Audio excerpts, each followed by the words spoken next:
Hello students, SN professional classes से मैं अहमद गुप्ता आज आपके लिए लेके आया हूँ अपनी ऑडिटिंग सीरीज़ का नेक्स्ट पार्ट। तो चलिए स्टूडेंट्स स्टार्ट करते हैं, देखते हैं कौन कौन से क्वेश्चन पूछे गए हैं एग्जामिनेशन में। तो फर्स्ट क्वेश्चन है आज का, चालू अंकेक्षण विशेषतः आवश्यक नहीं है। चालू अंकेक्षण विशेष रूप से किसके लिए आवश्यक नहीं है? तो ध्यान रखेंगे ये लघु संस्थानों के लिए आवश्यक नहीं है, कंपलसरी नहीं है इनके लिए। जबकि ये आपकी मैन्युफैक्चरिंग कंपनीज, ट्रेडिंग कंपनीज और बैंकिंग कंपनी के लिए कंटिन्यूस ऑडिट जो है कंपलसरी है। नेक्स्ट क्वेश्चन है, बड़ा ही इंपॉर्टेंट क्वेश्चन है, एग्जाम में कई बार पूछा गया है। अडायर शब्द का अर्थ है। आप बेटा इस क्वेश्चन की इंपॉर्टेंस ऐसे भी समझ सकते हैं, ये आपके कम्पिटिटिव एग्जाम में भी पूछा गया है, तो बहुत इंपॉर्टेंट क्वेश्चन है। क्या है कि अडायर शब्द का क्या अर्थ है? तो अडायर शब्द का अर्थ है सुनना। ऑप्शन नंबर ए इसका करेक्ट आंसर होगा। नेक्स्ट क्वेश्चन है, अंकेक्षक के द्वारा दिए गए स्वच्छ प्रतिवेदन से कंपनी की ख्याति क्या होती है? अंकेक्षक के द्वारा दिए गए स्वच्छ प्रतिवेदन से कंपनी की ख्याति बढ़ती है। ऑप्शन नंबर बी इसका करेक्ट आंसर होगा। नेक्स्ट क्वेश्चन है, अनुसंधान प्रारंभ होता है जहां से अंकेक्षण समाप्त होता है। ध्यान रखेंगे ऑप्शन नंबर सी इसका करेक्ट आंसर है। जब अंकेक्षण समाप्त होता है तो उसके बाद वहां से अनुसंधान प्रारंभ होता है, इन्वेस्टिगेशन प्रारंभ होती है। चलिए नेक्स्ट क्वेश्चन जानते हैं। तो नेक्स्ट क्वेश्चन है आपका, एक सार्वजनिक कंपनी में अंकेक्षक की नियुक्ति कितनी अवधि के लिए होती है? तो ध्यान रखेंगे एक सार्वजनिक कंपनी में एक अंकेक्षक की नियुक्ति एक वार्षिक व्यापक सभा से अगली वार्षिक व्यापक सभा तक के लिए होती है। ऑप्शन नंबर डी इसका करेक्ट आंसर होगा। नेक्स्ट है आपसे, कोटेड वैल्यू किससे संबंधित है? अंशों से, स्कंद से, ख्याति से या इनमें से कोई नहीं? तो इस क्वेश्चन का जो करेक्ट आंसर है वो है अंशों से संबंधित है, कोटेड वैल्यू। नेक्स्ट है, आंतरिक मूल्य किससे संबंधित है? तो आंतरिक मूल्य अंशों से संबंधित है, इंट्रिंसिक वैल्यू बोलते हैं इसको।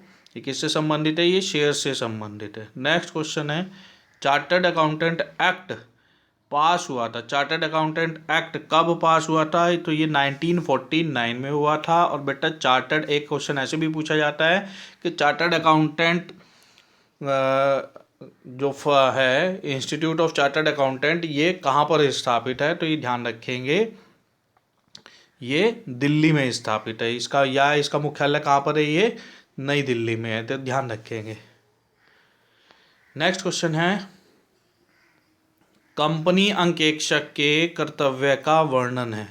कंपनी अंकेक्षक के कर्तव्यों का वर्णन है पार्षद सीमा नियम में, पार्षद अंतर नियम में, कंपनी तथा अंकेक्षक के मध्य हुए समझौतों में या कंपनी अधिनियम में? तो इस क्वेश्चन का जो करेक्ट आंसर है वो है कंपनी अधिनियम में। ऑप्शन नंबर डी इसका करेक्ट आंसर है।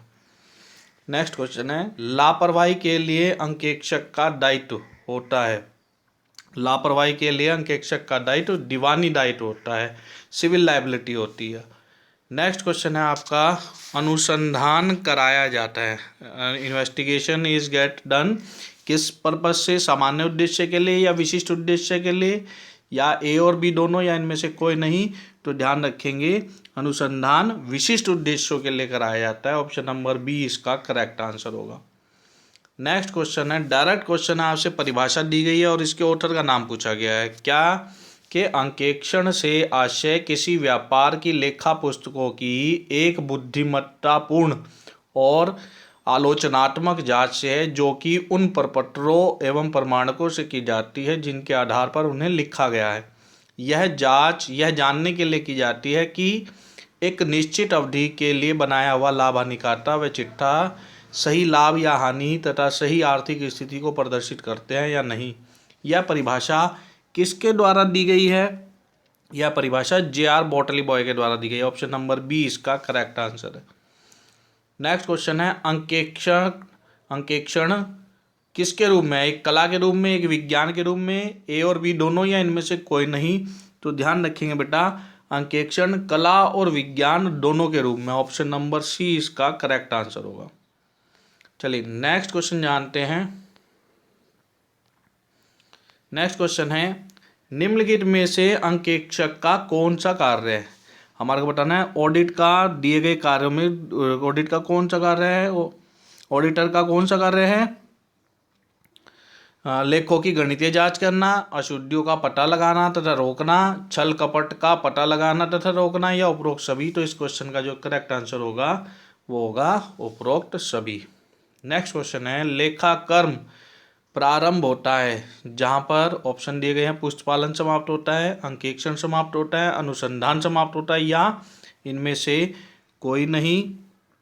तो स्टूडेंट्स इस क्वेश्चन का जो करेक्ट आंसर है वो है जहां पर पुस्तपालन समाप्त होता है वहां लेखाकर्म प्रारंभ होता है। Accounting begins where book keeping ends. चलिए नेक्स्ट क्वेश्चन है, 10,000 रुपये की एक मशीन क्रय की गई, 10,000 रुपये की एक मशीन क्रय की गई लेकिन इसे क्रय खाते में डेबिट कर दिया गया। तो सबसे पहले बेटा इसकी सही एंट्री क्या होनी चाहिए थी? सही एंट्री होनी चाहिए थी machinery account debit to cash account. लेकिन यहाँ पे क्या कह रहा है, हमने कर दिया purchase account debit to cash account. तो हमारे को बताना है ये अशुद्धि किस प्रकार की अशुद्धि है। तो स्टूडेंट्स ये जो है हमारी सैद्धांतिक अशुद्धि है, सिद्धांत की अशुद्धि है। करना था एक खाते को डेबिट, कर दिया हमने दूसरे खाते को डेबिट। चलिए अब नेक्स्ट क्वेश्चन जानते हैं। तो नेक्स्ट क्वेश्चन है बेटा, प्रत्येक व्यवसाय के लिए लेखांकन होता है। प्रत्येक व्यवसाय के लिए लेखांकन कैसा होता है? आवश्यक होता है। अकाउंटिंग तो सभी को करनी है, उसी के बेस पे आपकी आर्थिक स्थिति बनेगी।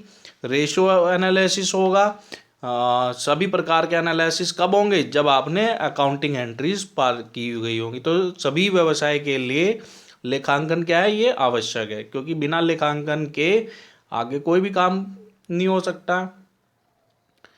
कैसे पता चलेगा कैसे क्या खरीद हुई, क्या बेच हुआ, है ना? क्या खरीदा, क्या बेचा, क्या प्रॉफिट हुआ, क्या नफ़ा हुआ, क्या नुकसान हुआ। तो सभी के लिए लेखांकन तो कंपलसरी है, लेकिन ऑडिट सबके लिए कंपलसरी नहीं है। नेक्स्ट है, अंकेक्षण अनिवार्य है। अंकेक्षण किसके लिए अनिवार्य है? तो ध्यान रखेंगे यहाँ पे क्या कह रहा है कि सभी संयुक्त स्कंद कंपनियों के लिए अंकेक्षण क्या है? अनिवार्य है। नेक्स्ट है, एक अंकेक्षक